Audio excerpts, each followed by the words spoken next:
Story 1. Daniel, my name is Daniel, and this story happened when I was 19. I was home alone for an entire weekend while my parents were out of town. Our house isn't big, but it's old, so any noise always sounds worse than it is.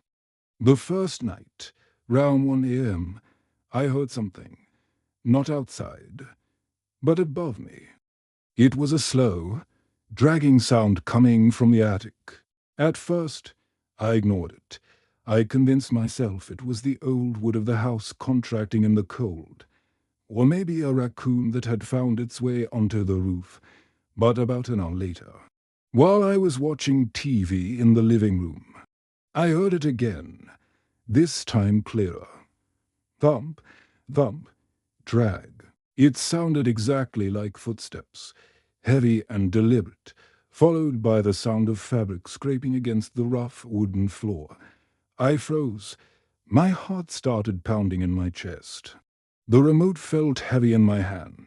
Every rational explanation I had just moments before evaporated, replaced by a cold, primal fear. I muted the TV and took my phone, turning on its flashlight. I walked slowly down the hallway, each of my own footsteps echoing loudly in the silent house. I stood directly under the attic entrance in the ceiling, staring up at it.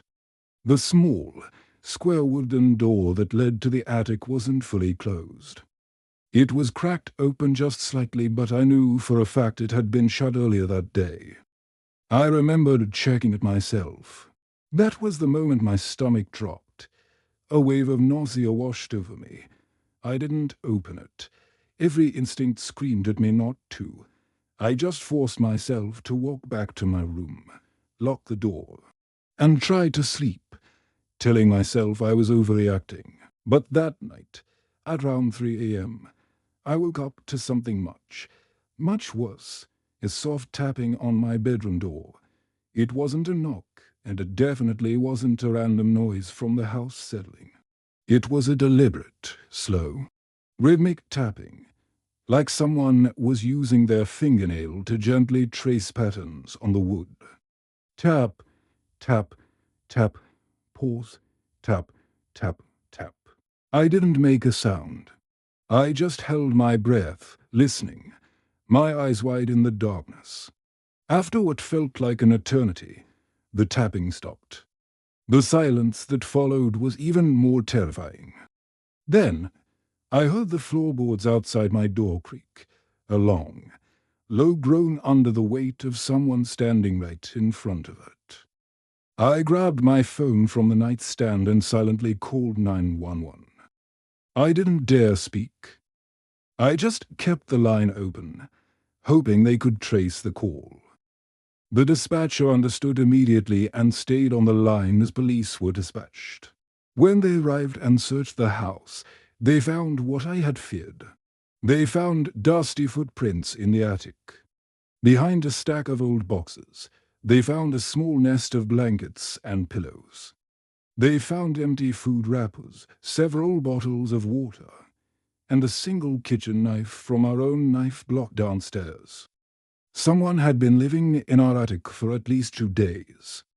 The police theorized he probably entered through the unlocked garage door sometime earlier in the week and had been hiding there, waiting.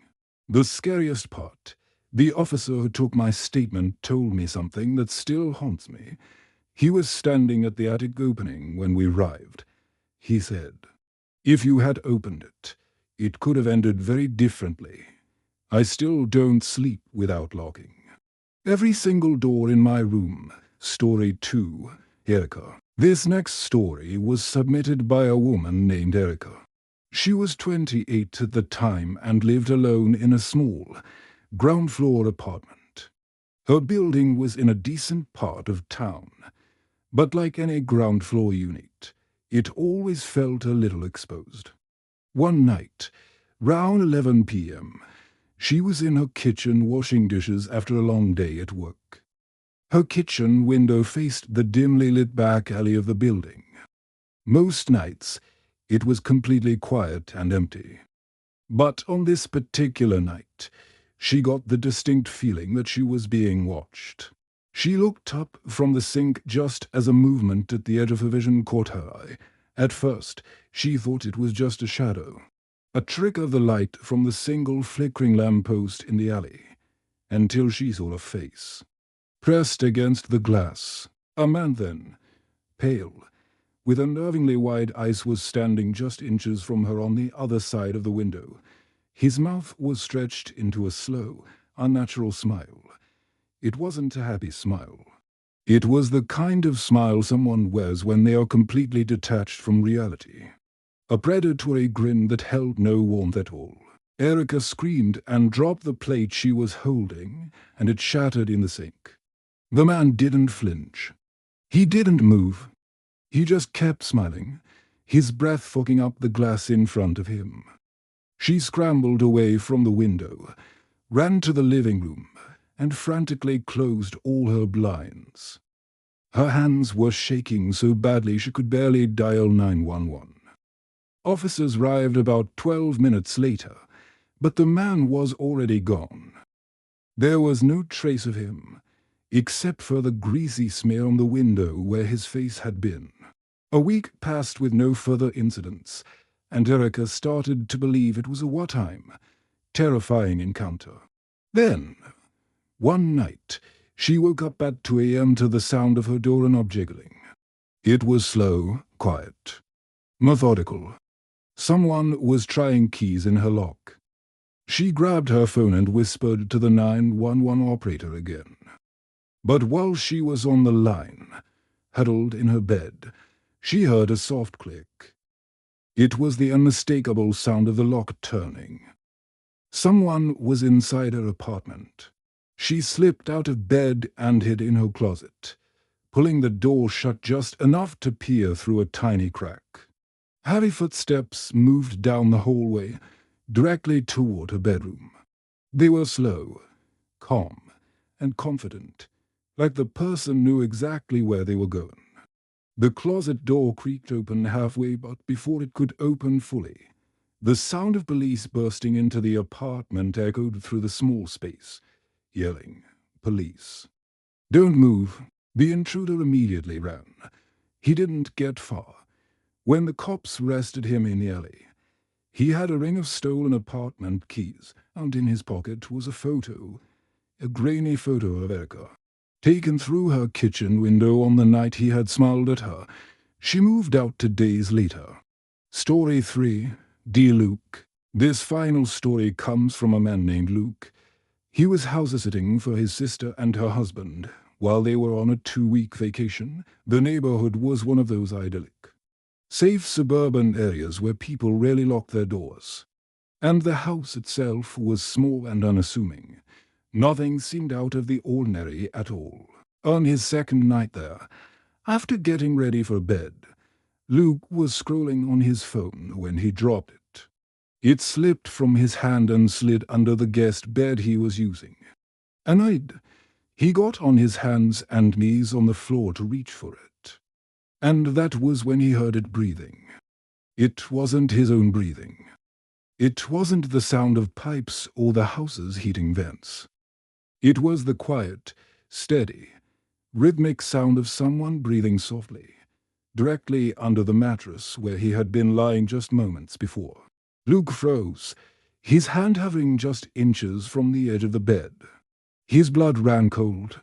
He slowly backed away, trying not to make a sound. His eyes were locked on the bed skirt. He got to his feet, grabbed a baseball bat from the closet, and his mind raced. He pulled back the blanket hanging off the side of the bed and lowered himself to look underneath, his heart hammering against his ribs. A man was lying there.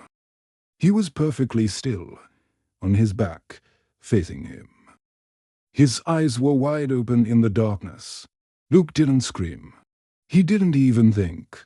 He just ran out of the room, slammed the door shut, sprinted out of the house, and called the police from the safety of the neighbor's lawn. When officers arrived and searched the place, the man had already crawled out from under the bed and was hiding in the kitchen pantry.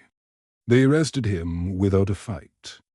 He told police he had broken in earlier that evening through an unlocked back door, planning to wait until the occupant was asleep. What terrified Luke the most wasn't just that the man was hiding under his bed the whole time. It was that the police found a small pocket knife and a folded-up note in the intruder's jacket. The note read, in messy handwriting, "Tomorrow night. Luke never agreed to house-sit for anyone ever again. If you are watching this at night, double-check your locks. Maybe even check under your bed. Thanks for watching and stay safe."